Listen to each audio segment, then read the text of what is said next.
What's good, YouTube? They Live, We Sleep, Part 5, The Rise of the Wild Man, the Book of Revelations. I go by the name Pushy Push. Down below is my TikTok at pushy.push. Definitely drop a like and subscribe there. I drop videos all the time. Also, drop a like and subscribe right here to my YouTube at Pushy Push. But let's get into this video right here. So, the rise of the wild man is what I've been talking about for the last 4 videos. I've shown in my research how the wild man has mingled as far back as Egypt with mankind. So this wild man has evolved through the mingling with, regular people in the world. And I've shown that this seemed to have begun maybe as far back as Egypt. I've also shown the rise of the wild man inside of the scriptures. So it is said in one piece that Abraham's son Ishmael was said to be a wild man, and as well as Elijah was said to be a wild man. So even in the scriptures, the rise of the wild man has been there. I've also shown throughout the videos the rise of the wild man inside of King Solomon's history. And it's quite possible the demons that we say helped build Jerusalem for Solomon was quite possibly those wild men. So this image right here of this horseman, in the ancient days, they called him a wild man. They called him the devil. They called him Satan. Now, necessarily, I don't know if they were walking around looking like this, but I do understand that their DNA is definitely mixed in with a man's DNA. So the question that I'm having, even looking at this, is how does Jesus bless the wild man? And that's a good question because I see the wild man as something that has been infiltrating itself inside of man's society. So what greater way than to say attempt to take over the church, just like to me, in my opinion, it has happened. So I can show and I will show the wild man has taken over the church. The wild man has, been on the throne and ruled over the common man in the world. So we're going to look at this next picture and you can kind of get the idea of how the wild man has ruled and how it has taken over even the religion. So this right here is the wild man literally claiming the religion by having Jesus bless him. So let's go to the next one. I'm going to zoom this right here. That's pretty good. This right here is the wild man's crest right here. This right here, this whole picture belongs to the wild man. You can see the German flags up above, right there. Those flags are used by the Moors. They're used by all the people who are in some manner descendant to all this.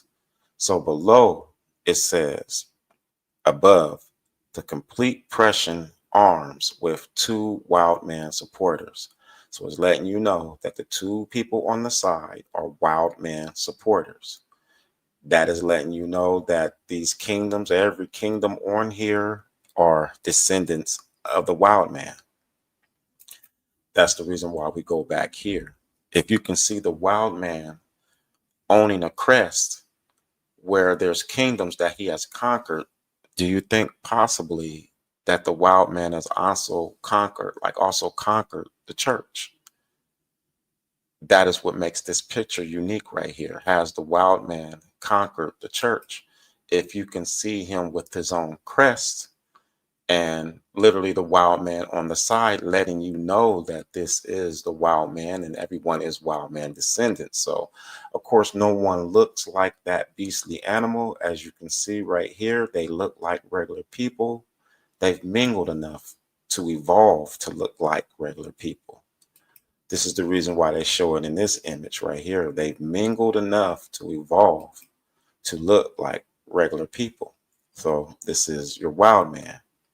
But I want to look at the top of this picture right here, the very top. It says God mit uns. God mit uns. So God with us. I believe that's what that means. God mit uns. And the question that I have is, who is the God of the wild man? Because I feel like the wild man is infiltrating the church or our beliefs. I feel like they're infiltrating our beliefs. So, what is the God of the wild man? Because I don't know if he believes in Jesus. I believe that he is illustrating himself to be blessed by Jesus. So, who is the God of the wild man? God mit uns. Here's the wild man on both sides. God mit uns, who is their God. And if you go, it says even on this belt piece, God mit uns, you can see the Nazi symbol. So is they a part of the wild man? Are they bloodline to the wild man? When we were looking at the Nazis taking over and they were talking about, them being pure people, like I've said, the wild man, those people, even the elite, believe that their bloodline is divine. And that is one of the precursors to the German history, is the factor that they believe that their blood was divine. So is the German wild man. You look right here, God mit uns, and it sits with the Knights of Malta. So we're talking about the wild man having armies underneath it. And that's why we go back here. It says at the bottom, the complete Prussia arms with two wild man supporters. So the wild man has mingled enough in the world to where it's able to get on the throne and obviously even have gained control of the church. So we got to remember that the wild man in the ancient days was called Satan. It was called the dragon. It was called the demon. It was called the horn one. And they have this Satan, dragon, demon, horn one being blessed by Jesus. Yeah, right here. God with us. That's what that word mean right there. God mit uns. That is what that mean right there. But I don't know if the God is the same as how you might look at it and how I might look at it. So I'm going to get a little technical right here. This is going to be a little technical. The word God for me is not a word that was used in the ancient days by every tongue in the world. Originally, the word God was the word Gott, Gott, and that is a German word. I believe that the world has adopted the English word God that comes from the word Gott, which is a German word. So I'm saying like the people 3,000 years ago never used the word God. And since it is a German word, it makes me wonder, you know, who was the original God? Who was the original God before everybody took the word God and like adopted it to, their language and to their own understanding. So on this right here, it says supreme being. So that is the connection to everybody's own understanding. Um, 3,000 years ago, I don't know if everybody called the supreme being or the most high God, but that is how we look at it today. It says deity, the Christian God, image of a God, and then it says God like person. It says from proto dramatic Guten. So the word God, which is German, it is originally the word Gott. If you look down, it says O Frisian, Dutch God, O High, German Gott, German Gott. The word God is originally a German word. So when they say God with us, and I know that this is the wild man saying God with us, and quite possible he has seized the church and he's saying God with us. My question is who is the wild man's God, since he has seized the church? And that is what we're going to look at right here. So it says right here, what is God's name in German? You see, what is God's name in German? What is the original God name in German before everybody adopted the word God to their language? What was the original God name before the world adopted the word God? Down below, it says right here, Twisto, Tuisto, Twisto, Latinized Dramatic. So it's still letting you know that this is German. You go over here to name meaning, it says double from the proto-Germanic root twi or two. So again, the word God, Gott, comes from the German, no matter what. So who is the original German God? It says Twisto. And then it says a God born of the earth. So their God is a man born of the earth, a God born of the earth. If we go back right here, we go back up, it says image of God, and then it says God-like person, God-like person. If we go back over, it says a God born of the earth. Isn't a God born of the earth a God-like person? It says right there, image of God, a God-like person.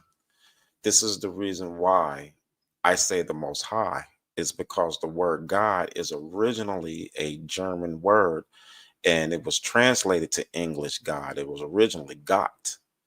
And the original God before the word was adopted by the world was Twisto. So the original wild man German God is Twisto. And it means a God born of the earth. We go a little further right here.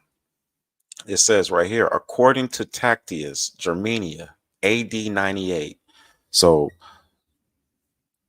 this is around the time of Jesus itself. You know, it's not saying that Twisto died in AD 98. It's saying that this godlike being was praised at this time. So according to Tactius Germania, AD 98, Twisto is the legendary divine ancestor of the Germanic people. So Twisto is the original god of the German, of the wild man. This is the original God. So before the world adopted the word God for their language, the original God, which was God, this is the original name. Tactius said that this is Twisto. Everybody, praised the legendary divine ancestor, Twisto. And if we go back right here, you see the name. What is the name? The God name in German. What is God name in German? What is God name in German? Twisto. And Twisto is a God born of the earth. You go back one more. It says image of God, godlike person. So godlike person, God born on the earth seems pretty much the same. This is the reason why I don't like to use the word God. It's because originally, before everybody adopted, this is the first God for the German or the wild man. So when they say God mit uns, God with us, they're talking about Twisto being with them. This is how deep Twisto is. It says Tuesday for Twisto. So every time you say Tuesday,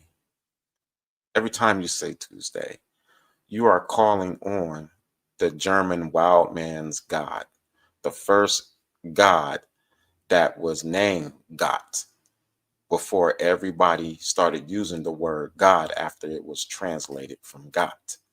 This is the original God. So when the wild man is saying God mit uns, God with us, they're talking about Twisto or Tuesday.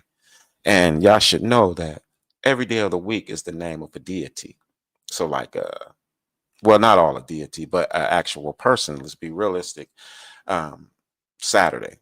Some say the word is the Sabbath. The word Sabbath comes from Justinian's father, Sabbatius. So every time you say the Sabbath or Saturday, you're saying Justinian's father's name, Sabbatius. So the same thing with Twisto. Every time you say Tuesday, you're saying the German wild man god from AD 98, Twisto. That's what you're saying. So the God mit uns, that's what he is right here. It says God mit uns at the top. That is the Twisto right there. And two wild men on the side right here, that is their God going back as far as Jesus right there. So we're going to look at this part right here, because if we can see them infiltrating the church by having that image there, so that image of Jesus in the sky blessing the wild man, horseman, you have to wonder, is the scriptures talking further or any further about this wild man inside of the book? So I was talking about how the wild man was basically, in my opinion, writing itself into history, you know, it's taken over the church. I believe it's taken over kingdoms. And this part of Revelations is the part that tells what I am trying to say, that the wild man has taken over the church, the kingdoms. And in our day and time, it would be like the World Health Organization. So the WHO, the UN, that's the wild man now. He's running the world from that level. But we look at Revelations right here, 17, 12, 14. It says, the 10 horns you saw are 10 kings who have not yet received the kingdom, but who for 1 hour will receive authority as kings along with the beast. They have one purpose and will give their power and authority to the beast. So the 10 horns,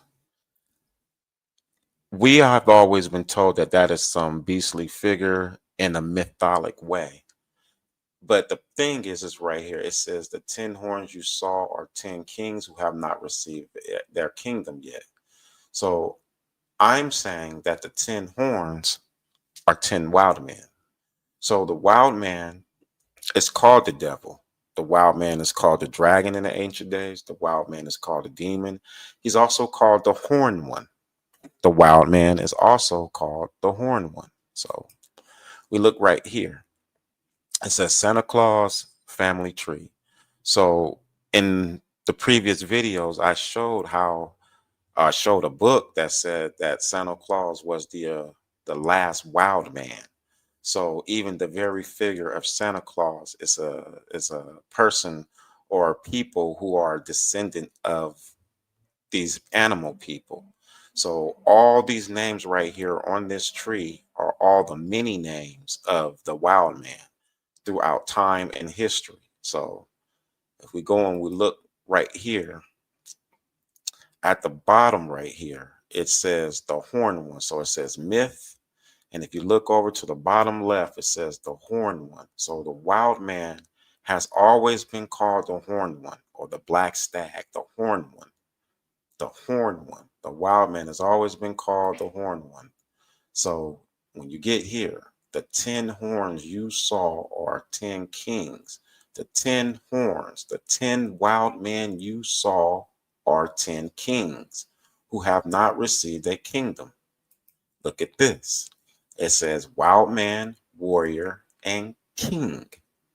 The 10 horns you saw, the wild man is called the horn one, are 10 kings who have not received their kingdom. Well, they have received their kingdom by this time. the wild man, warrior, and king. And then it's so deep, you look to the right, it says masculine, spirituality, and the Bible.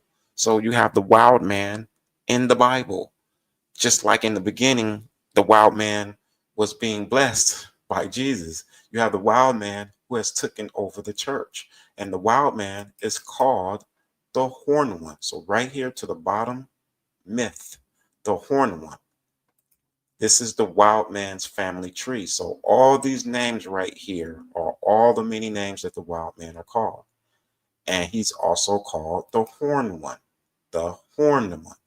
So when you get to the scriptures, and I've been showing you that the wild man is in the scriptures. They said that Ishmael is a wild man, Elijah is a wild man.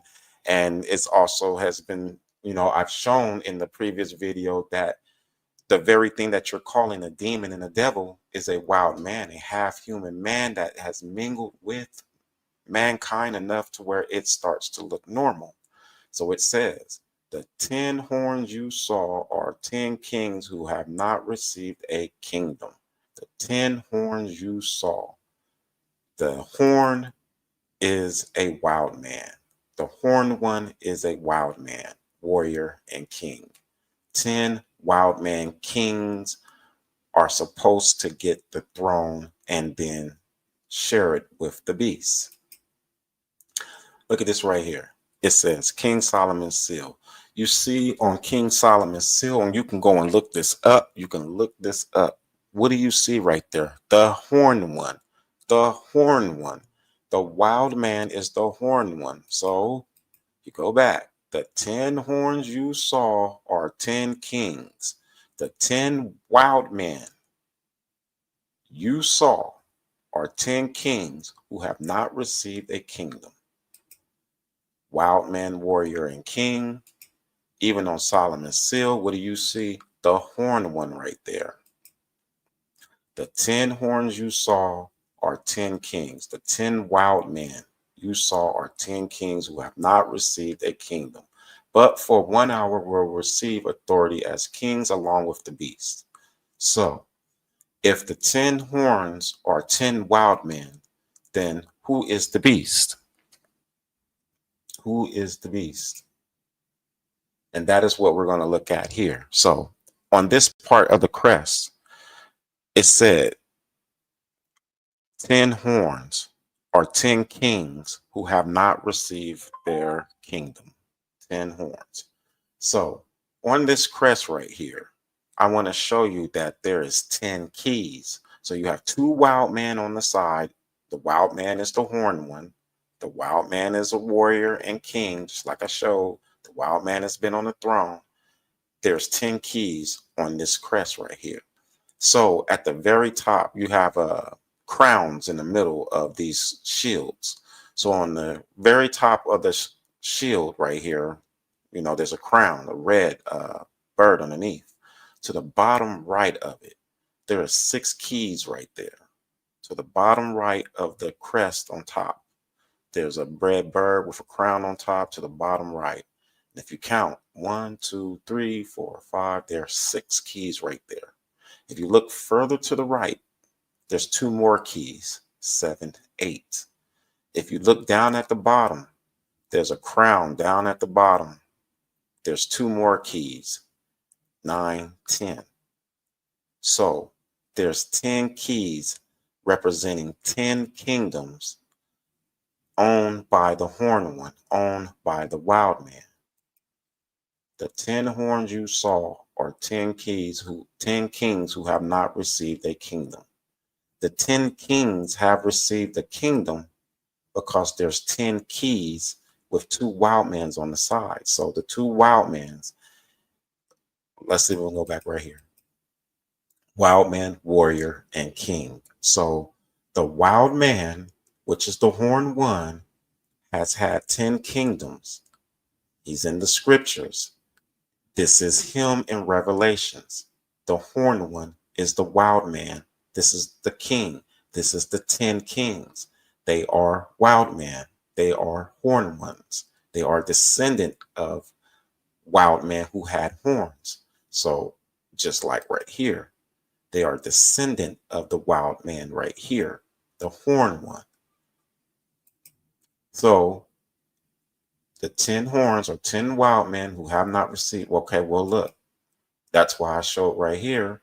There's 10 keys right here. So we're at this point. The wild man has received those 10 keys. And the question is, who is the beast? And that's the beast. If the wild man is on the throne, just like I showed in the beginning, it showed the horseman, and then it showed, Jesus blessing the horseman. Well, you can see that the wild man has infiltrated, the places of holiness. So this is the beast right here. You see it right here. You see him holding the staff in his hand right here. So the wild man, which is this priest who is a descendant himself, he is a descendant of the wild man. So you have 10 horned ones, 10 wild men on the throne who's sharing the throne with a priest who is a wild man. Let's go further right here. You look at this. It says right here, the Pope as the wild man. I didn't draw this right here. So you have to relook at Revelations a little different. The 10 horns or 10 wild men, they have gotten their 10 keys, their 10 kingdoms. You see the Pope right there, the fiery breathing wild man Pope. What does he have in his hand? He has the key in his hand. Okay, so those keys are connected to what I'm talking about. The 10 horns or 10 wild men, they have received their 10 keys. That's why I'm showing it right here on the crest. They received their 10 keys. You just got to count this out. They received their 10 keys, and they have been sharing their kingdom with the beast. Revelation says the 10 horns you saw are 10 kings. So the 10 horns, the 10 wild men, warrior, and king, they have received their kingdom. And it says, but who for 1 hour receive authority as king along with the beast. So the wild man sits with 10 of the kingdoms along with the beast. So the king and the pope is basically together. The pope is the wild man and the 10 kings are the wild man. The pope is the wild man. He is the beast. This is the beast. And then you have people who are descendant of this on the throne. So you have 10 wild men, they have the keys, and here this is the beast right here. And it shows right here the Pope right here as the wild man, and he's sitting in particularly in his hand the key. So the question is, when we're trying to figure out where are we at, because you have to realize that the devil is the wild man. You have to realize that you're giving this image of something in a fiery place, and this is where they want you to look. This is where they want you to look. They don't want you to look literally at the church, at the pope, and be like, man, are you a bloodline descendant of some animal people? They don't want you to look at that. But that is what this illustration is. So the 10 horns, which are 10 wild men, they have the 10 keys. They've been a time with each other with the Pope ruling. The question is, does the Pope have absolute power? Has it had absolute power? So when you look right here, it says down below, they have one purpose and will give their power and authority to the beast. So their whole purpose was to give their power and authority to the beast, to the church. The 10 wild men was supposed to rule with the church, with the Pope for a time, and then hand over all its power to the church, to the Pope. Has that happened in our history? Has that happened in our history? You see this, what this says right here, all popes share a common ancestor. Yes, they do, because they're all wild man descendants. The question is, when you're looking at the Bible being fulfilled, you know, which one of these is the last pope? I mean, let's look right here. Which one of these is the last pope. They hold the 10 crowns already, the 10 keys. The 10 wild men, the 10 horned ones, or the 10 wild men, they've received their 10 thrones. So there's 10 keys. I show you the Pope as a wild man holding the key. So the question is, did they consolidate the 10 kings and give it to the Pope to rule? Has the Pope been ruling with the full power of the 10 kings? And I don't know. I don't know. When I see this right here, the bottom part right here of this is their whole order right here. So you got the Knights of Malta, you got every symbol right here that is Messianic, and it all belongs to the wild man. All of this is wild man descendant right here. So yeah, I am trying to understand, has the is as we upon the last pope. But the thing is the pope today doesn't run the world. It's more like an advisory now, just like the king and the queen of England. She doesn't run the world when she was alive. She was more like a advisory, like a parliament ran everything. The pope has been dwindled down to just like a spiritual advisor. So I don't know if I can see the scriptures fulfilling itself, because kings don't rule the world anymore. And I know there are some kings out there, and maybe there are some hidden ones that we don't know about, but I don't know about that right there. I don't see the pope in power, like how the scriptures was like the 10 wild man kings, the 10 horned ones, was going to hand its power over to the beast, which is the pope, and then the pope was going to have absolute power. I don't see the Pope having absolute power. It did happen in the past to me. It definitely happened in the past where um, I believe there was a king who died and left his power to the Pope, and that in particular Pope had the power of church and state, but they've taken away church and state, so that's been separated. So I don't know how I can see revelations coming together. These are the symbols right here of the wild man. This is the wild man symbol. This shows that he has gotten to the throne. He's taken over the church. They got the 10 keys. Everything of Revelations has been fulfilled, but the Pope doesn't have any power today. You know, this coin right here shows that this symbol goes as far back as 98 AD right here. So the wild man has been ruling as a king, as a pope for some time. Like there's been over 200 popes. It's quite possible all of them are bloodline to this group of people. So the 10 horns you saw are 10 kings. The 10 horns are 10 wild men. They have received their kingdoms because the 10 keys is on that shield. And the Pope has ruled as a king, but that was like before the 1200s right there. So the Pope today doesn't really have any power. So I don't know how this portion right here of the beast having authority, like its authority has been taken. So we get down to this final part right here. It says popes and kings rule Europe. It says in the early Middle Ages, great nobles and their knights held a great deal of power. It says, however, their power began to gradually shift over time. The Pope and King started to acquire more power for themselves until eventually popes and kings controlled most of Europe. In the scriptures, everything is written like it's a spiritual battle. But when you learn that these are real people, that the Horned One is a species of people that is mingled with mankind and now sits on the throne, is that a spiritual battle or is that a political battle? Like right on this paper right here, it says spiritual power or political power. Which one is it? To me, this has been a political power being written in the scriptures like a spiritual power, but it's been political. the wild man has assumed the throne. The wild man has taken over the church. Those are all political moves.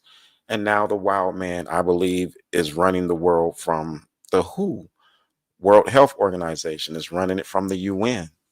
So I believe that majority of the Bible has been a political power struggle that has been written like a spiritual power struggle.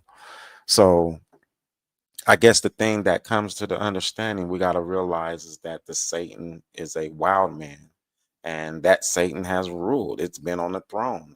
The Pope is the beast. The Pope is the beast. Let's show you one more time before I leave out right here. The Pope is the beast is sitting with the key right there. So I'm gonna let that go right there, y'all. Um, that is something that we have to look at inside of the scriptures.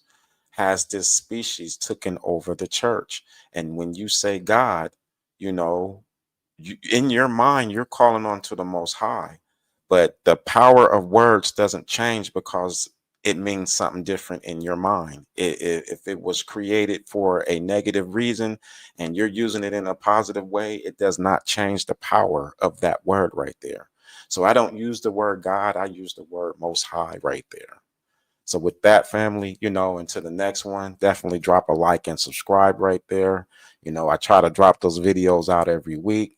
Definitely keep running with me, and until the next time.